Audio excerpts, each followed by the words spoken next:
I apologize. I am so sorry. I think that was me. No worries. I'm pretty sure I cut you off by mistake. I'm so sorry. Should we give people a moment to rejoin? Sure. A lot of people are still joining. Okay. Welcome, everybody.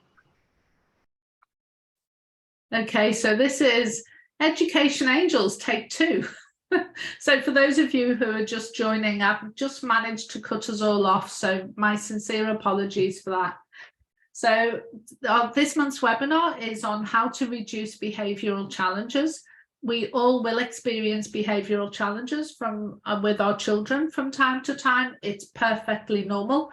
But what we want to do is try and reduce the incidence of challenging behaviour, simply because it creates a more peaceful and calm environment for both educators and for child.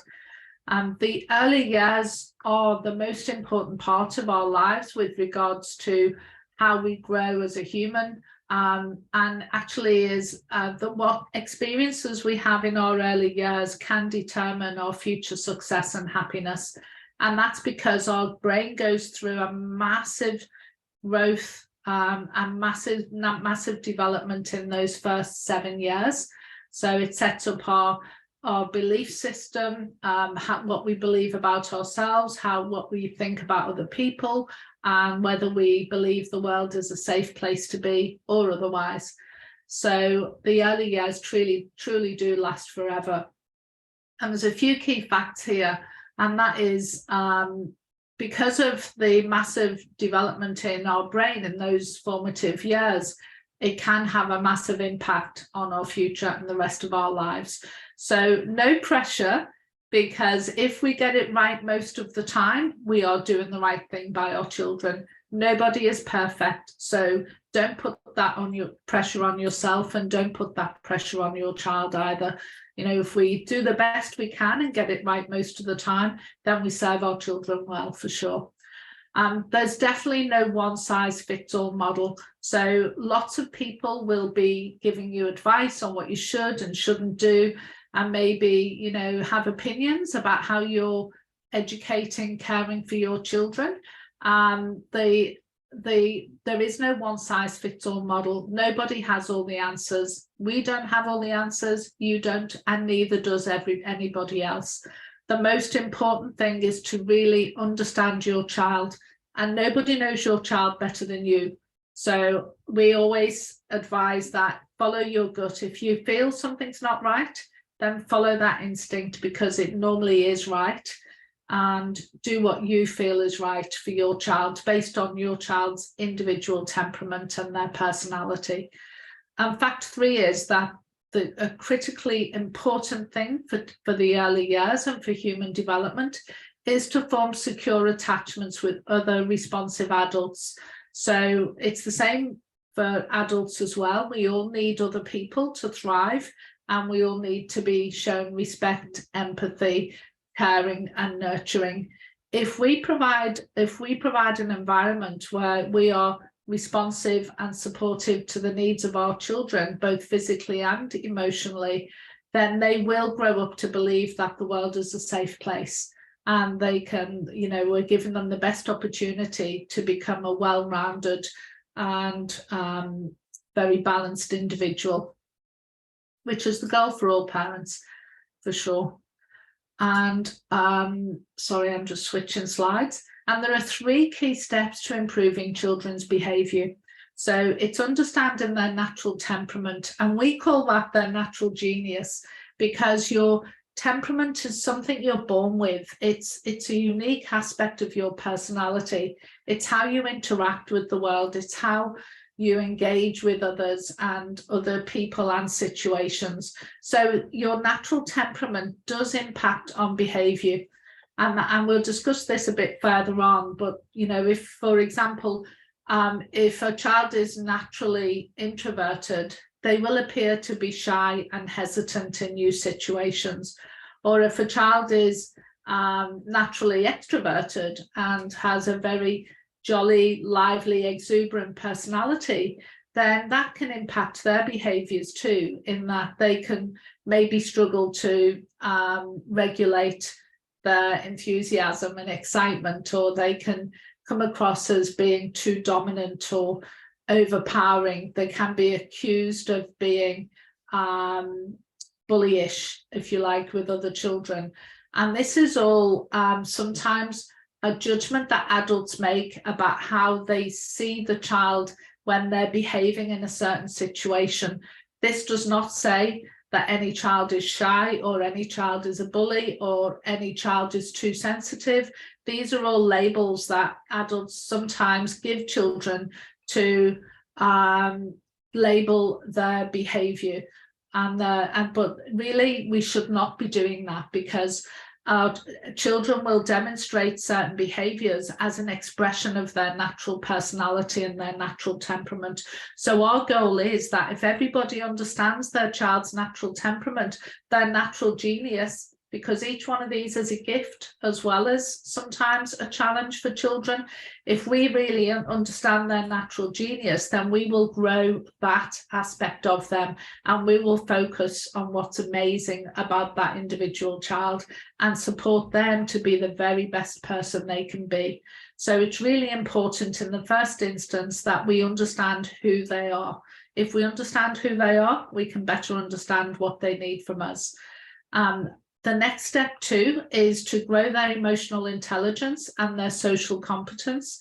So understanding our emotions is a minefield for almost everybody, because our emotions can be extremely powerful, but there are also so many different emotions that we can experience. So in order to express ourselves effectively, we need to be able to have the emotional literacy, to have the words to be able to describe how we're feeling.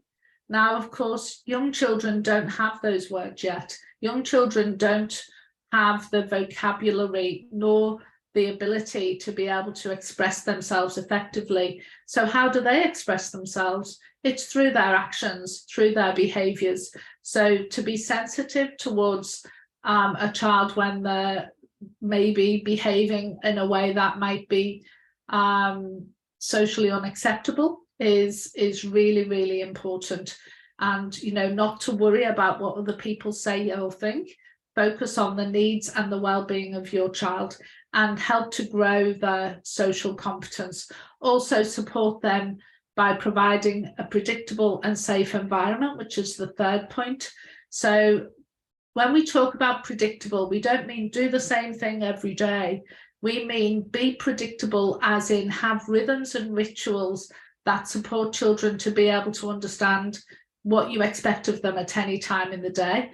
That really, really supports them to feel safe and secure, because they know there's a rhythm to the day. They can predict what's about to happen next, but also be predictable in being a safe, nurturing, supportive guardian to that child. So your child knows that they can rely on you to be there for them. They can rely on you to help them calm down when they're losing control, to co-regulate, to help them regulate their emotions. And there are some strategies we'll talk about on how you can do that.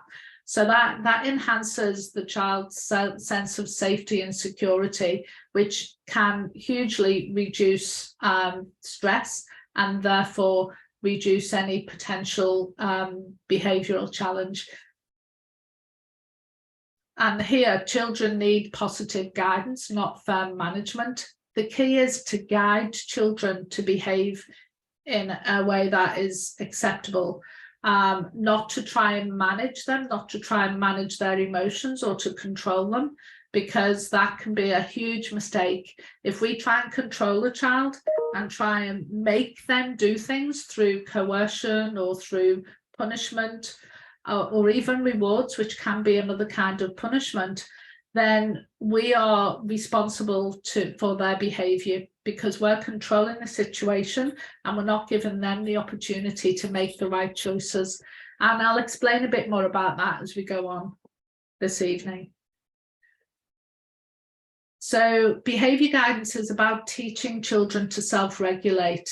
in order for them then to learn how to make good decisions, because we want children to do the right thing because it's the right thing to do, not because they're frightened that someone's going to shout at them or somebody's going to take something off them, etc. So it's really, really important that we use the guidance approach, remembering too that all behaviour is communication. Now, it might be challenging for you to deal with that behaviour at that moment in time, but if we can keep ourselves calm and step back from the situation and ask ourselves, sometimes you need to count to 10 and sometimes you need to take a deep breath yourself, but if you can step back from it for a moment and ask yourself, what's my child trying to communicate here? Then, you know, you can manage your stress, then you can support them by co-regulating, by being present with them, by being calm. You can then assess what might be being communicated by your child. And this HALT is a very quick way of just checking in. Well, could they be hungry? Could they be angry? Is there a very powerful, strong emotion they're struggling to deal with? Could they be feeling lonely? Or could they be tired? So they are, for their 4 major situations, emotions or feelings that children can have that can cause disruptions in their behaviour. Children do not necessarily, and it does depend on their temperament too, children do not always register that they're hungry before they're overwhelmed with hunger, because they can sometimes be so busy having fun, doing what they're doing, and then suddenly they've got this massive feeling of overwhelm. They don't know what to do with themselves, and we end up with a meltdown. The same with very, very strong emotions. It's very difficult for children to articulate some of these powerful feelings and situations that, you know, we really need to be the supportive, predictable adult that's there supporting them through this. And we can only expect a child, like I said before, really to take responsibility for their own actions if we give them the freedom to control their own emotions. Now, controlling emotions is a big ask for a preschool child, but we can support them by naming the emotion and by being that calm adult, helping them by co-regulating, by keeping them close and keeping calm ourselves. So, and we teach our children to control their behavior by teaching them to control their emotions. And by giving them tools and strategies as well. Every experience in life is an emotional experience for children and adults alike. So the most important thing we can teach them is about our emotional states, and start off simple, you know, happy, sad, bored, angry, scared. And then as our children get used to using, let's say 4 or 5 different labels to say how they're feeling, then extend their vocabulary so they can express more complex emotions as they get older. Key thing is stay calm to bring calm, because thoughts are electric. We know about electric brain frequencies, but emotions are magnetic. And you'll know this for yourself. If you walk into a room where 2 people have just been having an argument, no words need to be passed. You don't need to hear what's been happening, because you can feel it. You can feel that real bad vibe in that environment. You might not know exactly what's happened, but you can certainly feel the emotional charge. So it's especially so for children who rely very much on their emotions and their feelings. Children are more in tune to those subtle changes in atmosphere than most adults are.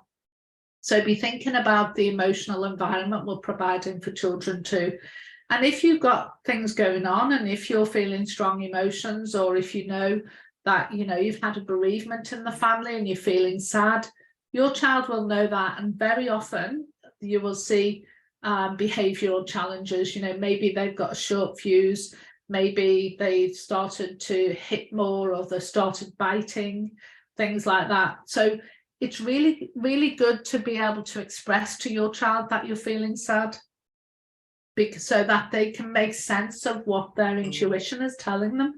And that way you're growing their emotional literacy and their ability to self-regulate. They need to know that you have feelings too, that all beings feel, and all beings have moments of sadness, happiness. You know, teach it through your pets, teach it through your own emotions as well. Use any opportunity to build their emotional vocabulary and understanding, because children act out their feelings. They don't always have the language to explain it. So you will see shouting, screaming, hitting, biting, kicking, throwing things. You'll see all kinds of behaviors as children lose control because they don't understand these very powerful emotions that are surging through them. So the first step always is to support them by helping them to regulate, by being calm near them, by maybe inviting them into a hug and bring them close to your heart. Slow your breathing so that they can mirror that, you know, de-escalating the stress by slowing their breathing too. Sometimes saying breathe in like you're blowing out a candle, asking them to take a deep breath and slow everything down, hold them close, and then once they're calmed, then you'll be able to teach them the skills to express how they're feeling. And remember, the first step is to acknowledge how they're feeling and show empathy. Until you can acknowledge their feeling, they're not going to calm their nervous system enough to be able to learn what you're teaching them by naming the emotion, for example. So allow enough time to calm and de-escalate before you use the opportunity to teach. And sometimes teaching it through stories is a better way to do it because it's less threatening, or through talking about situations when this happened or that happened. So you're putting the learning outside of that immediate emotional experience. And then the third step is to problem solve with your child. Involve them in the problem solving process. So if they had a meltdown because a friend took a toy off them that they wanted to play with, for example, then, you know, once they've calmed and you've talked about what happened, then you can ask them, how can we solve this problem? And very often children will come up with solutions that if we tried to impose that solution on them, it just wouldn't work, but they can find the solution themselves. And they're amazing at doing this if we can give them the time and the space to do it. And of course, we can make suggestions too. But if you involve them in those decisions and the problem solving process, then they're learning to solve problems for themselves. And that's a very empowering thing we can do for our children. So, and again, if we involve them in that process, we're teaching them to make good decisions for themselves. We don't want children to make a choice because they're fearful that an adult might disapprove, or an adult there might be a consequence for that behavior. We want them to make good choices because it's the right thing to do. So forcing children to say sorry, forcing children to give things back, things like that just aren't the way to teach children how to behave. Rather, we actually want to teach them to make the right decision, to make a decision because it's the right thing to do. So we talked a little bit about reprimanding. You know, if we are delivering punishments or fear of losing a reward, like you're not going to get any sweets today because of this behavior, then we are giving them something to resist and rebel. We are putting them in a situation where they're likely to retaliate, or they might, you know, run away. It might escalate the situation, or even worse, the child might just give up and submit to the higher power, being that ever watching adult. When actually, if we can teach them to take control for themselves, then we're giving them life skills. We're giving them skills that will last a lifetime. And, you know, skills of negotiation and self-control, resilience. Sometimes they just can't have what they want, and that's just life, and that's a good thing to learn while you're young. Some adults struggle with that, as we all know. So we would caution against using rewards and punishments because they will control the child in that moment, but it doesn't teach them anything. It's much better to be able to put them in control, for them to work through the emotion and come up with solutions for themselves. So in the guidance approach, we see children as competent. We see them as we are teaching them it's okay to make mistakes. Everybody makes mistakes, so we should expect behavioural mistakes as well. So it's really important that children learn, I can make a mistake, but I'm still safe, I'm still protected, I'm still loved, and I'm in a safe space here. So it's much better to be nurturing and supportive rather than delivering punishments or bribery, because it really doesn't work. It doesn't work in the long term. People use that as a strategy because it appears to get an immediate result, but in the long term, it doesn't teach anything. So when we look at children's behaviours, there are 4 internal triggers. One of them is natural childhood enthusiasm, which is exuberance. And we've all seen that in situations where children are just absolutely hyper, they're really happy, they're running wild. And you'll hear adults saying, that's going to end in tears. And of course, very often it does, because they're dealing with this very heightened emotion and don't always know how to deal with that. And it can end up in tears. But that's just normal childhood enthusiasm. So we just need to support them through that. Also getting themselves into situations that they can't cope with because of their natural curiosity. They're exploring their environment, they're exploring their emotions, they're exploring their relationships with you. So in doing that, they're going to be testing boundaries. They're going to be trying to see, mum says this, but dad says something different. So I'm going to test these boundaries and see which one works. It's just perfectly natural childhood behavior.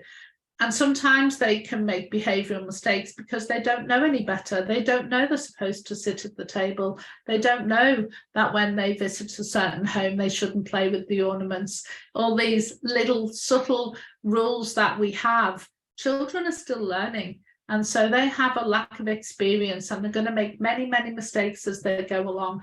They're not being naughty, it's just normal childhood behaviour. And of course, losing control because of a lack of understanding of their own emotions, or a reason why they can't do something or have something, etc. So the key there is 25% of these behaviours, challenging behaviour, is because of these 4 points. So don't sweat the small stuff. It's not worth us getting upset by some of the things that our children do when it's just normal childhood behaviour.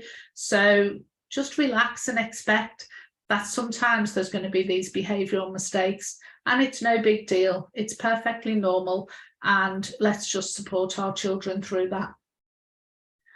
So when we talk about children being exuberant, and it's very difficult for children to understand that in some situations this behaviour is acceptable and in other situations it's not. So there's going to be mistakes when we have that change in tempo, or when we take them into new situations. So it's just a case of understanding that and not getting upset by it ourselves. And we talked about, children not understanding or not being able to control their emotions. We all know some adults who can't. So again, let's be understanding about our children when they're struggling as well, and just help them by nurturing support. It's really, really important, especially when they lose control, because it can be very, very frightening for a child to lose control. And very often a tantrum is always a loss of control. So it's not worth us telling them off, telling them what to do, physically handling them. We shouldn't be doing any of that. The most supportive thing we can do for our children when they lose control is be calm ourselves and stay close by. If they can, and if they want to, bring them in for a hug and just hold them close until those stress hormones start to dissipate a little bit, and show them that they're loved. The time for teaching is when they're calm again, but the last thing we should be doing is losing control ourselves. because that teaches them nothing. And again, when we talk about teaching about the emotions, there's a brilliant book which I recommend to any parent, and that is The Whole Brain Child. It's really, really good. It talks about how we can be empathetic to the needs of children, and how by naming the emotion, we're taming the emotion. Because when we give children the emotional literacy, the emotional language to express themselves, it calms the nervous system, and it helps them calm down so much quicker than us just trying to pick them up and move them out the way or control the situation in some other way. So, and, you know, understanding that defiance is normal childhood behavior. You know, they're going from being totally dependent as babies, not even realizing they're a separate person from you. They're going from that stage to being a separate person who can make their own decisions, who can do things independently, and their natural urge is to be more and more independent. So in doing that, they're going to be trying things out for size. You know, I'm not going to do as I'm told because I don't want to right now, and I'm going to try doing this. Well, again, that is perfectly normal behavior, and the way we support children through this is by having regular rhythms and a tempo to the day, so they can predict what's coming next. And in a predictable environment, they feel more empowered to make decisions for themselves. So you can imagine how scary it can be for children if there's no rhythm, rituals, or routine to the day, and suddenly everything's changing every few minutes. That can really escalate stress. And when we escalate stress, we're going to get challenging behaviors. So the calmer and more predictable the environment is that we provide for our children, the more likely our children are going to behave in a way that is acceptable.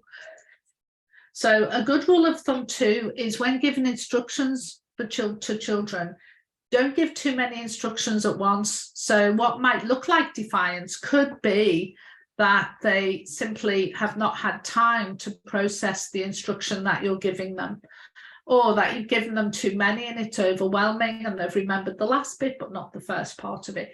So as a rule of thumb, 1 instruction for a 1-year-old, 2 instructions for a 2-year-old, and then children of 3 years and older can cope with 3 or more instructions. So, you know, things like go and get your shoes from the hallway, put your shoes on and grab your coat. That might be okay for a 3-year-old, but not for a 1-year-old. For a 1-year-old, coming to me to help me put your shoes on could be enough. So, you know, just come to me, or we'll go out, shall we get your shoes, etc. So, and the other thing is to really understand your child's natural temperament. So I'm messing about with the slides here, sorry guys. I seem to be jumping 2 slides for some reason. There we go. It's really important to understand your child's natural temperament. You know your child better than anybody else, or you know the children in your care because you form that real strong relationship with them and their families. So if you understand their natural temperament, then set them up for success. Don't put them in situations that you know they're not going to cope with.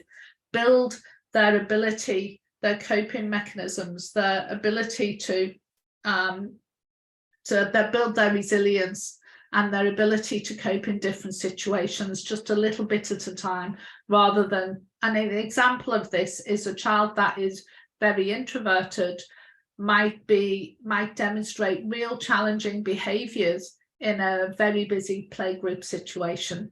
Now, that child could be seen as being disruptive, naughty, all these labels that people give them, or we could see that child's feeling really overwhelmed in a very busy social situation, and they're experiencing sensory overload and they're looking for a means of escape. Very often children can't escape from them situations because they're with the adult or caregiver. So what happens then is they just have a complete meltdown because they're not coping in that situation. So if you understand that your child is naturally introverted, then you might go to the play groups before the people arrive and let them get used to the environment before it gets busy. Or you might expect that you would spend time with them and go with them to the activities, etc. But by understanding their natural temperament, you can set them up for success and you can support them through situations that can be very overwhelming. Now, we are doing our next month's webinar is on just this, on understanding the child's natural temperament and how to support each temperament type through different situations, and the challenges and also the genius, the skill of each of the temperaments as well.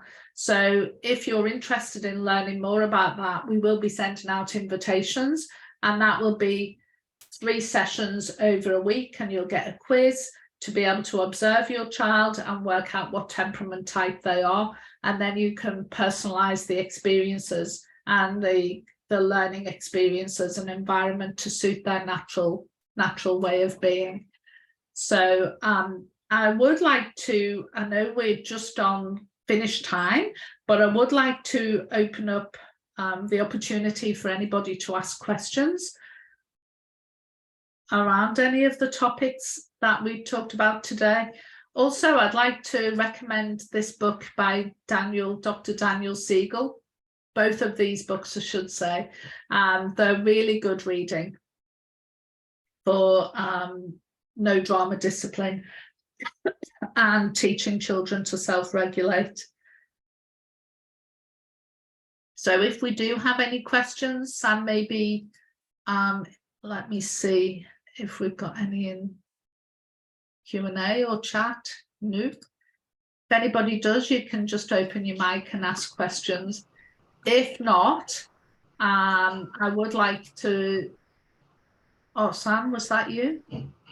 Oh yeah, that's me.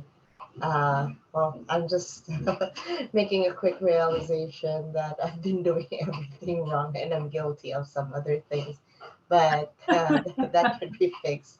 Like for instance, you were saying that we can't like impose punishment or bribe because it's true they only work for a short time, but Yeah, it is interesting. They do appear to work because you'll often get an immediate result, but it doesn't teach children how to cope in future situations where they find themselves in a similar circumstance. Yeah. And bribery is the same, it does work, as in that child will comply in that moment, but you want them to be making choices because they're the right choice to make. We don't want to teach children to just do what any adult says because I'm going to reward you for doing that. Could you please repeat the title and author of the last 2 books? Yes, I can. So it's Daniel Siegel. I'll just share screen again, actually, and then you can see. It's that one. Daniel Siegel, and it's The Whole Brain Child, or he does a follow-up book, which is No Drama Discipline. And they're really quite, I've probably got one here, they're really quite quick reads, it's not too heavy. So it's a very good book with some really good examples in there too. Okay. Looks like I'm going to be downloading or buying that book pretty soon. It is good. Yeah. Cool. Oh, right. so Angie, just to clarify, is it good to like reward, or is rewarding and punishing a good thing, or that's kind of like a dilemma? It is a dilemma. I believe not, because they're both forms of control. So why do we offer rewards? Because we're trying to control the child in that situation. So we're bribing them. You do this and you can have this reward. So, and also there's the opposite. It feels like punishment when a reward is being withheld. So punishments and rewards go hand in hand, as in they both don't teach children to make good choices. They don't teach children to be socially competent. They just teach children that you know that we're teaching them that I won't do anything unless you reward me for it, or I'm going to lie to you because I'm frightened you're going to punish me. So if you take rewards and punishments out of the situation, then children don't need to be telling lies because there's no fear attached to the outcome. There's always consequences. There's a difference between a punishment and a consequence. So if you've got, say, you've got an agreement in your household or in your education setting that here we wash our hands before we eat dinner, right? So, and a child refuses to wash their hands, then we don't punish the child. We don't say, well, you can't eat, you're not having any dinner then, that's awful. You know, we don't do that. But what we say is, when you've washed your hands, you can come and eat dinner. And the chances are the child will go and wash their hands. And if they don't, then there's another option to you, is giving children choices. It's a really positive way to manage behaviour, is to give children options. So if I said to you, Sam, go and wash your hands right now, you're not going to feel that compelled to act, are you? Because A, it sounds a little bit threatening, and B, I'm not really motivated by that statement. But if you were to say, hey, it's wash our hands time, would you like to come and wash your hands in this sink or that sink, or do you want to use the blue cloth or the red cloth? Then the child is likely then to engage in that situation, because A, you're being respectful, and B, you're offering them choices, so they're feeling good about themselves. They're feeling like they can make positive choices for themselves and they're not being controlled by somebody else. Got it. Thank you for that, Angie. We have a question from Miss Candy Hasty Hunt. Do you suggest not to do sticker charts, etc., for toilet training? Yeah, I do suggest you don't use that.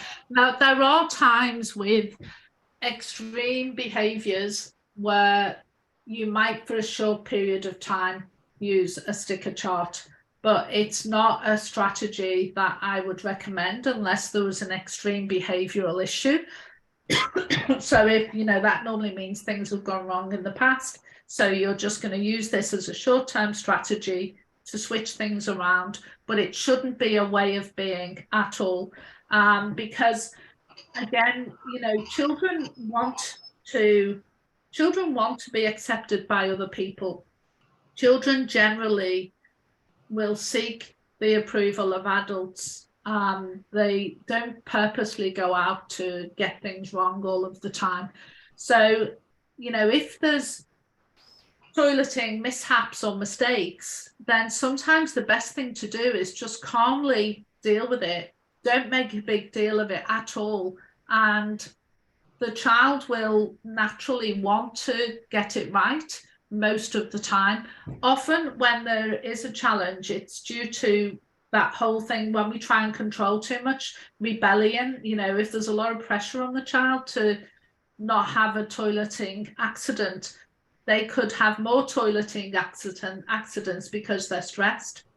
So, you know, in extreme situations, short term, that is a strategy that has worked, but it's a strategy that I believe most of the time is not necessary, because children want to be independent. They want to be like the older children and be in their undies rather than nappies. So work with that natural motivation as much as you possibly can. And if we don't punish or reward, then that child's internal driver, that child's desire to want to be more grown up, if you like, is a very simple way of putting it. That natural driver will be the thing that helps them succeed with toilet training. Excuse me. And I know it sounds really simple when someone like me is sitting here talking about it, when actually you're the one dealing with it day in, day out. You're the one cleaning up after the accidents. But, you know, children generally are well out of nappies before they start school. And there's nothing like peer pressure to get them out of nappies pretty quickly if they're ever wearing when they start school. So sometimes it really is not sweating the small stuff. Every child achieves that milestone at their own pace. Some take longer, some take no time at all, but we all get there in the end. So sometimes it can be a case of, well, maybe I've started this too soon. Maybe I just don't worry about it right now and revisit it in 2 or 3 months. What if a child exhibits aggressive behavior like in a childcare setting? Yeah. How do you confront the parent, or what's the best thing to do? So aggression is just another way of losing control, isn't it? So, I mean, every situation is different and every child is different, and depending on the child's temperament, some children were more likely to have a meltdown than to be aggressive. Very often children who are very introverted are more prone to aggression because they go to the opposite behavior. So they'll go more to lashing out at other children than they will get than and other children, depending on their temperament, will get upset more easily. So it is very much dependent on the child's personality type, but also the situation. So without knowing what led up to the situation, it's very hard for me to say how to deal with it. But I would always say first seek to understand. It's very interesting working with children that the child that seems to be the one that is the loudest or reacts very strongly is not always the child that caused the situation. So because we often label aggression as being a bad thing, it's really important that children can express anger.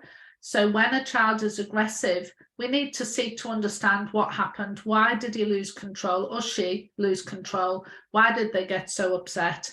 And then help them calm, and then go back to asking them what happened and get them to problem solve. How might you deal with that differently in the future? According to their, level of understanding, of course. So in a childcare centre, very often what teachers will do is protect the other children from harm by saying halt or stop to the child who is being aggressive, or put their body between themselves and the other child that might be about to be hit with a missile or a fist. So that first step is to protect the other children and the situation. But then what you'd want to see is that sensitive, caring adult would then support the child that's just the aggressive child, the child that's lost control, support them to calm down, and then work through with them what happened. And then use then opportunities after the situation is calm to teach by reading stories, or teaching about emotions, or teaching about using gentle hands. But the first thing is to help them regulate the emotion, to help them to calm down and resolve the immediate situation. Not to label the child that's done the hitting as aggressive or a bully or whatever labels adults sometimes use. It's simply a loss of control, and they just deal with it differently to other children. And children learn, if you're in a daycare, remember, you'll know this yourself, children will act out their feelings, but they'll also act out situations. They might have older siblings who are fighting or hitting each other. So, for them, that's a form of self-expression. So it's about then teaching other ways to express that emotion or handle that situation. It's hard because it's not a one-size-fits-all model, but I think hopefully that was helpful.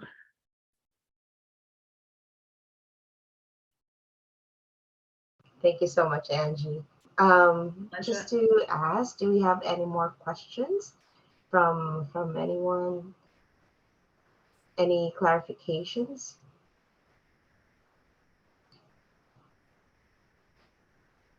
Oh, good. Well, thank you, everybody. It's great to have you here. We love to be able to talk about how we can support our children, and we love to be able to have the opportunity to support our families in doing so as well. So really appreciate you being here. And if you want to know more about the Genius Temperaments, then just let us know. We can send you an invitation to our course in April. So have a great month ahead, and I'll see you next time.